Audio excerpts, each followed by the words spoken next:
They wanted to remind you that you have 9 championships. 9. Just yes, it's 9, and you have 10 fingers, I think. Yeah. Yes. I need one more. Okay, Steve, I'm glad you have a good sense of humor, so I can ask you, how's your hangover?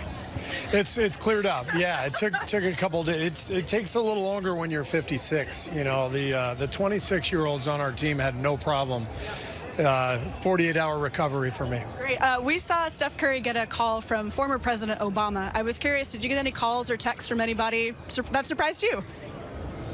Let's see. Well, I got a text from President Obama, which was pretty cool. Yeah, so that was pretty special, and just a lot of old friends and old coaches. Coach Popovich texted me, and players I've played with, old teammates, and so that's been a big part of the last 2 days, was responding to a lot of texts, but a lot of fun. I'm looking at your shirt. It's night. It's Steph's shirt. Steph Curry was the player who helped you guys put away 4 opponents for this championship.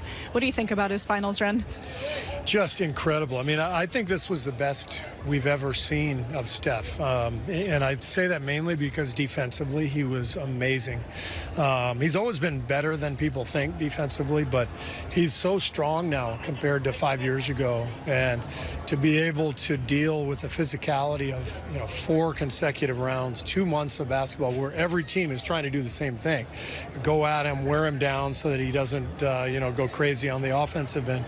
And he's built himself up so incredibly strongly over the years that nothing phases him, and he's become one of the best, if not the best, two-way players in the league.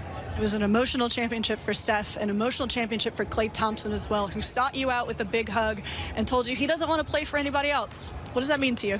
Well, I don't want to coach anybody else, so we're in the right spot. It was just incredible to coach Klay, and especially to watch him, what he's been through the last couple of years, and to bounce back from that. For it to end this way with a championship, in his first year back. And I think he's only going to get better from here. The further out you go from that Achilles injury, the better you feel, the more rhythm you have. Our training staff's been telling us that all year, that, he'll be 100% next year. So we're really excited about that. Well, with Steph and Klay and Draymond, they're one of the longest tenured trios of teammates in the league. You're one of the longest tenured coaches. What do you think this longevity together has meant to build a dynasty? Well, continuity is crucial, especially in the modern NBA, because most teams turn over every couple of years, not only roster-wise, but coaching staff-wise. So we have earned so much experience over the years, championship experience. We all kind of know how to do this and how to do it together. And so I think our connection, our continuity really shows come playoff time. Well, we just heard Joe Lacob up there say more. I mean, what do you think about Lacob and the rest of the team, the rest of the organization, projecting greatness for a long time to come?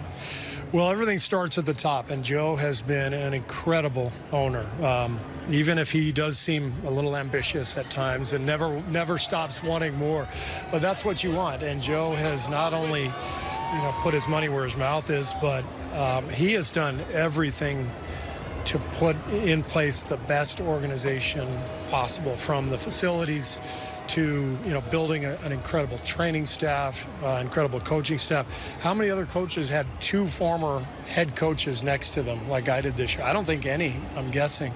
So our ability, Joe's ability to say, all right, what do you need?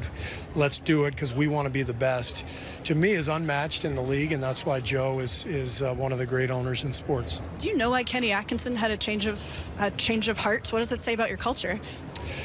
Yeah, we're in a great place. We got great players. We live in a beautiful part of the country. Kenny's got 2 kids, teenagers who really wanted to stay. And I think it's a really difficult thing to try to take a job in the middle of the finals, without really getting a chance to unwind. And I think, over the course of the finals, he just felt it. He felt like, this is not the best time for my family and me to leave. So I'm glad that Kenny trusted his gut, and hopefully Charlotte ends up with a great coach and everybody moves forward. But we're lucky to have him back, especially losing Mike Brown next year. I need Kenny, and I'm thrilled he's back. Finally, Steve, what does your off-season look like? It's going to be pretty busy. My daughter's getting married in August. Congratulations. Thank you. And my wife and I are going to travel. We've had a European a vacation planned for years that keeps getting postponed because of COVID, but we're going to do that in August and spend some time playing some golf and sitting on the beach and relaxing before we rev it back up next year. Happy day, Steve. Congratulations. Thanks, Kerr. This is a big deal. Number 4, well, really technically number 9. You said this is the most unlikely one. How's it feel?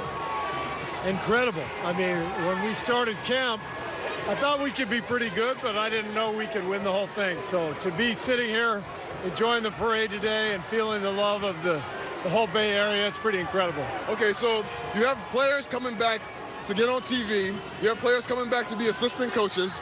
You have players coming back to be in the front office, you have coaches, assistant coaches that don't want to leave.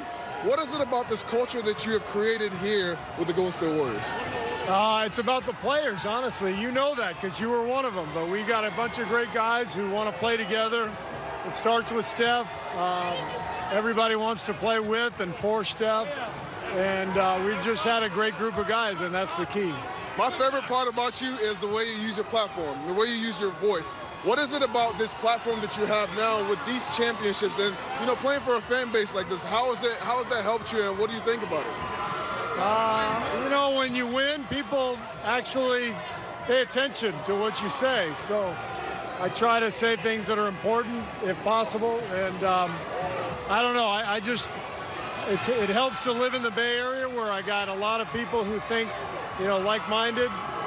And it's all about just, you know, the love and the compassion and the desire for everybody to live well and live healthily and love each other. How are we going to celebrate? You're looking at it. Yeah. Congratulations, bro. Thank you, guys.